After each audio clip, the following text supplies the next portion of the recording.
Gitarama Abaji Pokarkar हे राहणार पिंपळगाव खडकी तालुका आंबेगाव जिल्हा पुणे. त्यांचा 2 नंबरचा भाऊ बोलतो गजानन आबाजी पोकरकर. हे अपंग व्यक्ती आहे.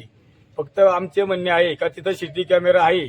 आम्हाला 24 तासाच्या आतमध्ये ते पोलिसांनी चेक करून कोण गाडीवाला आहे काय ते आम्हाला केलं तर ठीक, नाही तर डेड बॉडी इथून हलवली जाणार नाही. हा, ही माझी विनंती आहे.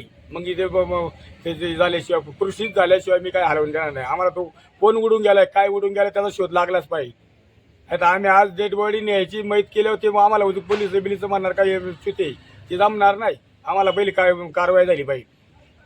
तर काय तुमची मागणी आहे? आमची मागणी अशी आहे का बाबा आमच्या भावाचा ॲक्सिडेंट झाला, कंची गाडी असू द्या, बघ दुई काकांची, एक असू 2 असू, त्याला उडावलंय त्याचं आम्हाला पोलिसांनी तपास करून ते आम्हाला त्याची माहिती मिळाली. तुमच्या भावाचं नाव काय होतं? माझ्या भावाचं नाव गीताराम आबाजी पोकरकर आणि मी 84% अपंग आहे त्याचा भाऊ.